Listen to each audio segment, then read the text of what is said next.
Et salut les fans de NBA. Vidéo du vendredi, la dernière de la semaine, avec 12 matchs au programme. Des petits changements hein, dans mes dans mes confiances, dans mes cotes, hein, vous allez le voir, dans le sens où je suis parti pour une fois. Je vais te demander d'ailleurs hein, ton aval, hein, Cédric, sur ce que je vais proposer en fin de vidéo. Hein. Je vais partir sur un combiné joueur hein, pour ma grosse confiance de la soirée. Alors d'ordinaire, je ne joue pas ça, mais là, je ne joue pas ce genre de pari. Je ne m'aventure pas là-dedans, mais là, j'ai trouvé qu'il y avait des sacrés cotes à vous proposer. Alors comme je vous l'ai dit, 12 matchs au programme, on va pas tarder, on part avec Unibet hein, pour cette vidéo, avec le bonus à 150 euros au lieu de 100. Les liens sont en dessous. Et pour finir, comme d'habitude, hein, nous avons un partenariat avec Sorare pour 5 cartes achetées aux enchères, vous en recevez une gratuitement. Rendez-vous ici, encore une fois, en dessous, dans le descriptif de la vidéo. Donc, 12 matchs au programme. La dernière vidéo, bon, on va dire que ça s'est plutôt bien passé. Les deux confiances hein, cette semaine qui sont passées. Moi, j'étais parti sur Washington plus 9 à 1,62 avec une cote encore. Bon, je préfère y aller tout doucement parce que les premières vidéos, c'était pas le feu non plus. Donc, tout doucement, on retrouve de la confiance et Cédric, lui également, a validé son petit combiné avec des perfs joueurs. Bien joué, Cédric. 12 matchs donc, on va commencer de suite parce que ça va être très très long et encore une fois, hein, je tiens à souligner, vous avez les matchs à minuit, hein, 4 matchs à minuit, toujours avec le décalage horaire, c'est bien sympa, vous pouvez les mater à une heure raisonnable. Détroit, Cleveland, hein, généralement on commence toujours avec des affiches hein, de la conférence Est, bien entendu. 3,35 pour les Pistons, Cleveland qui se présente dans le Michigan avec une cote à 1,33. Cleveland, c'est tout simplement terrifiant. Depuis le début de cette saison, c'est 6 victoires, une défaite, des succès contre des gros. Deux de leurs 3 derniers ont été contre Boston. Ils sont encore derrière Milwaukee hein, qui est le fer de lance de cette conférence Est avec 7 victoires et 0 défaites. Cleveland hein, tous les jours contre une formation des Pistons qui a déjà lâché l'affaire, 2 victoires, 7 défaites et qui occupe la 14e place de la conférence Est. Une petite cote à 1,33 dans un combiné éventuellement. Deuxième match de la soirée, direction Indianapolis, où les Pacers reçoivent le Heat de Miami. Là encore, on a deux équipes avec des projets totalement différents. Miami qui veut jouer, bien entendu, les playoffs. Leader de conférence Est l'année dernière, battu en finale hein, par les Celtics. C'est du côté d'Indiana. Bon, reconstruction totale, on part sur un nouveau projet. Feuille blanche du côté des Pacers. Et Indiana ne devrait pas faire de vieux os hein, cette année. Durant cet exercice 2022-2023, le Heat a les armes hein, tout simplement et doit logiquement l'emporter. Attention, toutefois, on a quand même Butler qui est blessé, mais aussi Adebayo qui est fortement incertain. Mais vu le niveau d'Indiana, on partira quand même sur une victoire de Miami. Troisième match de cette soirée NBA, Philadelphie qui reçoit New York. Philadelphie, c'est un début de saison très moyen, 4 victoires, 5 défaites. Philadelphie a perdu son dernier match contre Washington 111 à 121. Et ce soir, attention, là, je vais vous le dire de suite. Honnêtement, si vous pouvez vous abstenir, en tout cas à l'heure où je vous parle, de toucher à ce match, il est quand même préférable. Hein. Vous avez James Harden qui est blessé et vous avez Joel Embiid qui est incertain. Que ça peut tout changer. Avec Embiid, je vois Philly. Sans Embiid, honnêtement, je tente New York.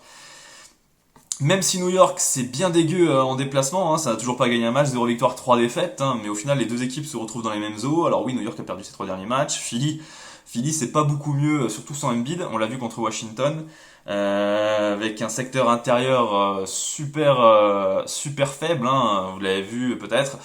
Porzingis a fait un carnage hein, dans la raquette des Sixers il a calé 30 points et il était pas loin même du triple-double hein, si je dis pas de bêtises. Et du côté de New York, on a quand même Julius Randle qui pourrait faire un sacré chantier.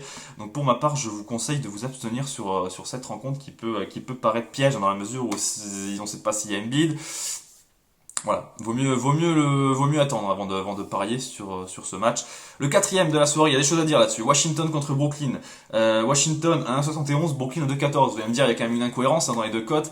Non, parce qu'on a appris hier soir, aux alentours de minuit, que Kyrie Irving a été suspendu pour 5 matchs un minimum par sa franchise après des propos polémiques en conférence de presse. Il n'a pas voulu s'excuser, on connaît la suite. Il a été donc suspendu et 5 matchs c'est le minimum. Il pourrait encore prendre plus. On connaît son caractère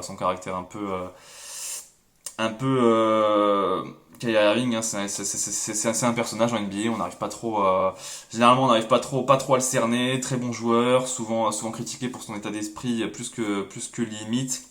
Voilà, encore une fois, il va pénaliser sa franchise.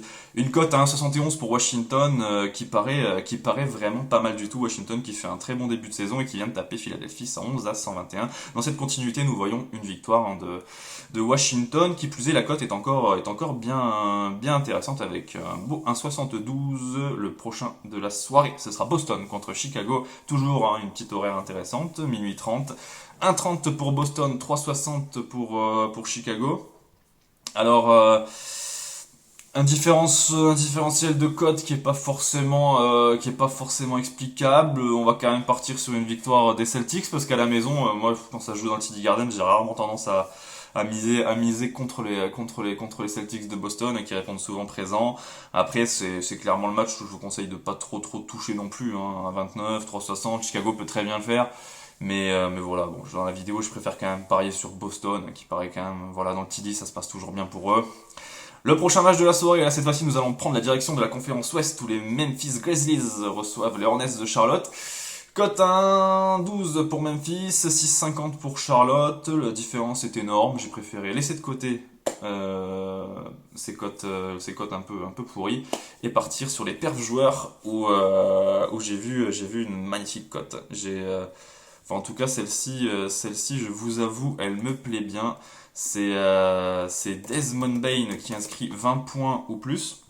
Alors Desmond Bain, il a calé ses 20 points ou plus si je dis pas de bêtises, c'était à 4 reprises lors des 4 derniers matchs. Il a calé 38 points, 31 points, 32 points, 29 points, souvent avec une moyenne de presque 20 tirs par rencontre. Alors les 20 points en plus, j'ai envie de vous dire, ça me paraît être un très bon pronostic. En plus, si vous êtes un peu joueur, les 25 points en plus, on peut monter à 2,55 et ce qui est intéressant, c'est surtout la défense qu'il va rencontrer. On connaît les Hornets de Charlotte, c'est une défense poreuse. Là actuellement, c'est la 20e de la NBA, mais l'année dernière, je crois qu'elle a été dans les trois pires défenses. Je pense qu'il y a moyen de trouver quelque chose. En tout cas, moi j'ai trouvé un complément intéressant pour Desmond Bain avec, vous allez voir, une grosse confiance finale avec un combiné joueur. Le prochain match de cette soirée NBA, si je dis pas de bêtises, c'est le septième. C'est le septième, San Antonio qui reçoit les Clippers, 2,30 pour San Antonio, les Clippers 1,62, San Antonio logiquement outsider, mais pas au final on se rend compte que les Spurs ont des intentions cette année, 2,60, les Clippers 1,70. Du côté des Clippers, on a tout le monde sauf Kawhi, et du côté de San Antonio, on récupère Keldon Johnson et Devin Vassell. On a quand même envie de partir sur les Clippers avec l'objectif de jouer les playoffs, ce qui n'est pas forcément le cas de San Antonio. San Antonio qui a pris une sauce lors de son dernier match, en plus 100 à 143, 43 points d'écart contre les Raptors de Toronto. Alors oui, Toronto ça joue bien, mais c'est pas non plus une référence en NBA. C'est une défaite, je pense, qui va laisser quand même, qui va marquer cette jeune équipe, et les Clippers pourraient en profiter dans une saison qui s'annonce galère. Ce genre de match, ils n'ont pas le droit de passer à côté. Dallas contre Toronto, justement, on retrouve les Raptors. Dallas 1,55, Toronto à 2,48. Moi, j'ai pas envie de parier contre les Mavs à la maison. Ils sont à 3 victoires, une défaite, et souvent ils mettent des tarifs. Ils avaient battu de 30 points les Grizzlies. Ils ont aussi tapé cette année Brooklyn en déplacement. Là récemment, ils ont tapé le Jazz 103 à 100. Normalement, ça devrait le faire. Dallas devrait passer tous les jours avec une belle petite cote. New Orleans Golden State. Alors là, ça va être ma plus grosse cote de la soirée.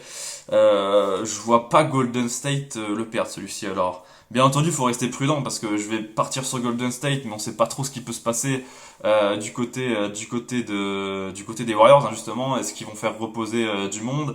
Golden State qui est super inquiétant, hein, depuis 3 matchs. Ils ont perdu contre les pires cancres de la conférence Est, hein, à savoir Charlotte, Détroit, Orlando hier soir 129 à 130. Alors qu'il menait de 16 points durant la partie. J'ai envie de partir sur Golden State parce que pour avoir vu les 3 matchs, hein, où les Warriors ont perdu, on voit une certaine forme de facilité, une certaine forme de nonchalance, hein, quand ils jouent contre Détroit. Charlotte, j'ai l'impression qu'ils ont été un peu pris à leur propre jeu, dans le sens où quand on voit Curry, il joue pas vraiment. Les mecs ils jouent pas en mode playoff, hein, Golden State, c'est pour ça. Moi, honnêtement, je m'en inquiète pas, hein, c'est pas comme une formation comme les Lakers ou les Clippers qui doivent prouver. Les Warriors, c'est sûr, ils sont pas dans le rythme, mais ils défendent pas comme ils défendent en playoff. Et là, je pense que face à New Orleans, ils sont outsiders. Et avec avec cette rage de vaincre, je pense qu'ils peuvent le faire. Et 2,55 pour les Warriors. Seul petit bémol, Brandon Ingram devrait revenir ce soir pour New Orleans. Minnesota contre Milwaukee. Alors là, on est quand même sur une très belle affiche, hein, peut-être la plus belle de la soirée. Les Wolves contre les Bucks. Là, il va y avoir du mouvement dans la raquette. Ça va bouger dans les hauteurs, hein, de Minnesota, de Minneapolis. Nous allons retrouver Towns, Gobert, Giannis Antetokounmpo. Du côté de Milwaukee, hein, c'est toujours seul petit bémol, hein.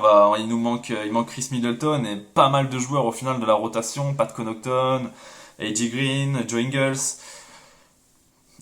Anthony Edwards est incertain, Gobert aussi. Je pense qu'ils vont quand même jouer, hein, face à Giannis, qui lui était incertain hier soir, mais finalement il est passé au vert ce matin. Mais victoire de Minnesota pour ma part à la maison me paraît plus que correcte.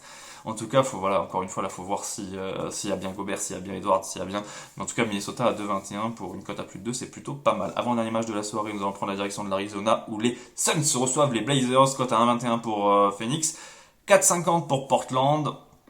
Portland, on le sait, il manque du beau monde, il manque surtout Lillard, hein, ce soir. La locomotive de ce groupe est Anthony Simons qui est incertain. Deuxième plus gros scoreur de l'équipe avec 20 points de moyenne, donc ça fait beaucoup de raisons pour ne pas parier sur Portland et partir sur le favori. Phoenix à 1,21. Pour finir, les Lakers reçoivent le Jazz dans la Crypto Arena. Les Lakers, début de saison compliqué, 5 défaites, ils ont remporté leurs 2 derniers matchs, hein, notamment le dernier contre New Orleans sur un petit miracle. Je pense que dans cette dynamique, ils vont continuer à prendre quelques rencontres. En tout cas, ils sont logiquement normalement favoris, hein, contre le Jazz, contre un Jazz qui est en sur-régime et qui devrait progressivement ralentir. Ils sont 3e de conférence Ouest, hein, mais bon, moi je prends le pari qu'ils seront pas dans le top 6. Voilà, victoire des Lakers, hein, emportée par tout ça. Attention, Davis est incertain, mais Davis était incertain aussi lors de la victoire contre Denver. Finalement, il a joué. Il était incertain contre New Orleans. Finalement, il a joué. Il a toujours quelques petits problèmes, si je dis pas de bêtises, au genou. Mais bon, les Lakers ont besoin de victoire, donc je ne pense pas qu'il va rater ce type de rencontre. Donc, la vidéo, en tout cas les 12 matchs sont terminés. Maintenant je vais vous faire part de mon combiné. Alors comme vous l'avez vu, hein, j'étais enchanté par la cote de Desmond Bane à 20 points ou plus, hein. Le garçon il tourne à 30 points de moyenne sur les 4 derniers matchs. Je pense que le 20 points ou plus contre une défense aussi poreuse que celle des Hornets de Charlotte, ça devrait le faire tous les jours.